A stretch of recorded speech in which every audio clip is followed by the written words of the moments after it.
WhatsApp everyone, welcome back to the channel. हम लोग पढ़ रहे थे चैप्टर 1 बीएसटी का nature and significance of management.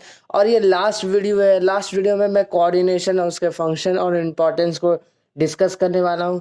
तो स्टार्ट करते हैं इस वीडियो को। Let's start.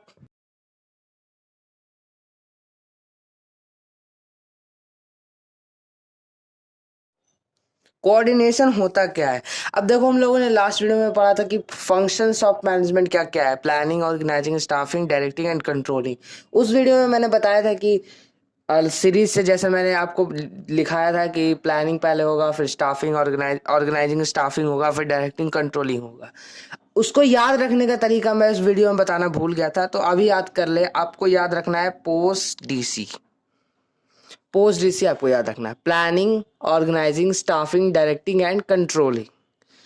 ठीक है जी। अब आगे बढ़ते हैं हम लोग कोऑर्डिनेशन की तरफ। कोऑर्डिनेशन क्या होता है guys? The process by which bringing the activities of department is known as coordination. Coordination में मैनेजर्स को होता है कि उसे सबको साथ में लेके चलना होता है। जितने भी purchase department, sales department, marketing department, सबको साथ में लेके चलना होता है। अभी आप ही सोचिए ना, अगर सेल्स डिपार्टमेंट सेल्स करेगा ही नहीं प्रोडक्ट का, तो प्रोडक्शन डिपार्टमेंट क्यों और प्रोडक्ट बनाते ही जा रहा है और सेल्स हो ही नहीं रहा है। मार्केटिंग डिपार्टमेंट जो खाली बैठा हुआ आराम से, तो ऐसे कोऑर्डिनेट नहीं रहेगा तो ऑर्गेनाइजेशन गोल क्या अचीव होगा? नहीं होगा।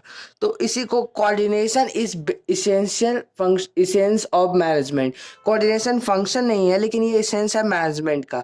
आई होप आपको कोऑर्डिनेशन क्लियर होगा। आगे बढ़ते हम लोग फीचर्स की तरफ। अब फिर से मैं कहूंगा कि फीचर समझ गए तो इंपॉर्टेंस अपने आप समझ में आ जाएगा।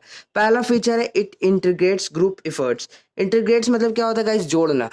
ये जो है कोऑर्डिनेशन, वो जोड़ता है ग्रुप एफर्ट्स को। Like sales group, sales department, purchase department, marketing department और रिसर्च एंड डेवलपमेंट डिपार्टमेंट, सारे ग्रुप्स एक दूसरे से कनेक्टेड है। अगर एक भी काम करना रुका तो सबका नुकसान होगा। तो इसीलिए कहते हैं सबका साथ और सबका विकास। आगे बढ़ते हैं हम लोग गाइस सेकंड पॉइंट की तरफ, कंटिन्यूअस प्रोसेस। अब जब तक मैनेजमेंट रहेगा, जब तक ऑर्गेनाइजेशन रहेगा, तब तक कोऑर्डिनेशन इज मस्ट। कोऑर्डिनेशन रहना बहुत जरूरी है। कोऑर्डिनेशन ही नहीं रहेगा तो ऑर्गेनाइजेशनल गोल अचीव नहीं हो पाएगा। तो it is a continuous process, it is never ending process. Moving forward to the next point guys, pervasive. Pervasive क्या होता है आपको पता होगा। Pervasive means universal validity. Means ये जो है वो हर एक ऑर्गेनाइजेशन में अप्लीकेबल होगा। उसके साथ साथ जो भी नॉन प्रॉफिट ऑर्गेनाइजेशन है, एनपीओज है, प्रॉफिटेबल ऑर्गेनाइजेशन है, मैन्युफैक्चरिंग ऑर्गेनाइजेशन है, सब में ये एप्लीकेबल होगा। इसीलिए हम लोग इसे कहा है it is pervasive. Moving forward to next, deliberate function. Deliberate function क्या होता है गाइज? डेलिबरेट फंक्शन मीन्स होता है it is a function means अपने इच्छा से कुछ भी को करना। जैसे हम लोग यहाँ पे ऑर्गेनाइजेशन में इंडिविजुअल गोल्स को नहीं, ऑर्गेनाइजेशनल गोल्स को ज़्यादा वैल्यू देते हैं।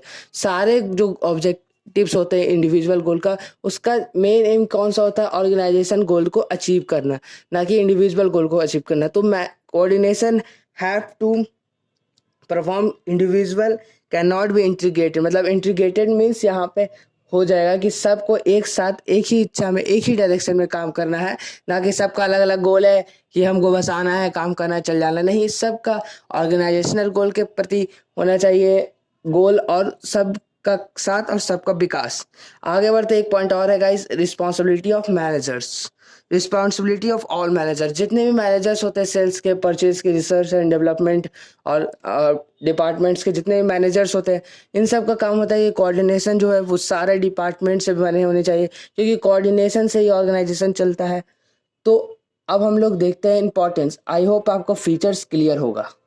इंपॉर्टेंस में पहला आता है ग्रोथ इन साइज। अब जितना ज़्यादा बड़ा ऑर्गेनाइजेशन होगा उतने सारे डिपार्टमेंट्स होंगे, जितने ज़्यादा डिपार्टमेंट्स होंगे उतने ज़्यादा मैनेजर होंगे। तो we have to coordinate with them. Coordinate, सबको साथ में लेके चलना है, तभी ऑर्गेनाइजेशनल गोल अचीव होगा। तो growth in size is the first important point of coordination. Second बढ़ते हैं गाइस फंक्शनल डिटर्मिनेशन।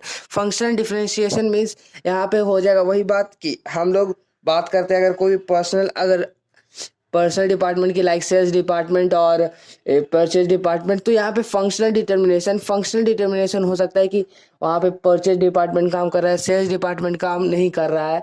तो सेल्स कैसे होगा प्रोडक्ट का? परचेज डिपार्टमेंट रॉ मटेरियल खरीदते जा रहा है, प्रोडक्शन डिपार्टमेंट जो है वो प्रोडक्ट्स बढ़ाते जा रहा है, लेकिन स्टॉक में कोई प्रोडक्ट है, स्टॉक फुल है पूरा, कोई सेल्स डिपार्टमेंट में ध्यान ही नहीं दिया। तो एक फंक्शनल डिटर्मिनेशन होना चाहिए, सब लोग को साथ में लेकर काम करना है, सब लोग का साथ होगा तो तभी गोल अचीव होगा, कोऑर्डिनेशन सबका होगा तभी गोल अचीव होगा ऑर्गेनाइजेशन का। आगे बढ़ते guys, specialisation. Specialisation is very very important guys, आपको ध्यान में रखना है। स्पेशलाइजेशन मतलब होता क्या है? स्पेशलाइजेशन मैंने अभी आपको बताया कि ऑर्गेनाइजेशन में बहुत सारे प्रोफेशनल्स, बहुत सारे आईटी इंजीनियर्स काम करते हैं, उन सबको एक कन्फ्लिक्ट नहीं हो, मतलब उन सब में भी तो रहता है कि एक कन्फ्लिक्ट होने का चांसेस रहते हैं, क्योंकि वो अपने फील्ड में तो स्पेशलाइज्ड है ही, अपने अपने फील्ड में सारे कोई स्पेशलाइज्ड है। अब सीए को बोलिएगा आप आईटी इंजीनियर्स का काम कीजिए तो वो नहीं कर पाएगा, आईटी इंजीनियर्स को बोलिएगा कि आप सीए का काम कीजिए तो वो भी नहीं कर पाएगा। तो स्पेशलाइज्ड जो प्रोफेशनल होते हैं उसमें ईगो क्लैश होने का ज़्यादा चांसेस रहता है। तो कोऑर्डिनेशन इसी ईगो क्लैश को दूर करता है, इसीलिए इंपॉर्टेंस में आता है स्पेशलाइजेशन। मीन्स सबको साथ में लेके चलना है, कोई भी ईगो क्लैश नहीं हो, सब प्रोफेशनल ऑर्गेनाइजेशन के लिए इंपॉर्टेंट है, ऐसा उन्हें ट्रीट करना चाहिए और कोऑर्डिनेट करके चलना चाहिए। तो आई होप गाइज आपको इंपॉर्टेंस भी समझ में आ गया होगा। आई होप गाइज आपको आज का पूरा वीडियो समझ में आ गया होगा। इससे रिलेटेड अगर आपको कोई भी डाउट हो, सजेशन हो, तो आप हमें कमेंट सेक्शन में पूछ सकते हैं या फिर इंस्टाग्राम पर हमें डीएम कर सकते हैं। इंस्टाग्राम का यूज़र नेम आपको दिखाई दे रहा होगा। कोऑर्डिनेशन इंपॉर्टेंट होता है गाइज, बोर्ड्स में ये 1-2 मार्क्स का पूछ सकता है और इसके फीचर्स जो है वो एमसीक्यू वगैरह में आ सकते हैं 1 मार्कर्स में। तो इसे ध्यान से देख लीजिएगा आप लोग, एनसीईआरटी रीड कीजिए। Keep working hard and makes your parents proud. Thank you so much and मिलते हैं हम लोग जल्द ही नेक्स्ट वीडियो में।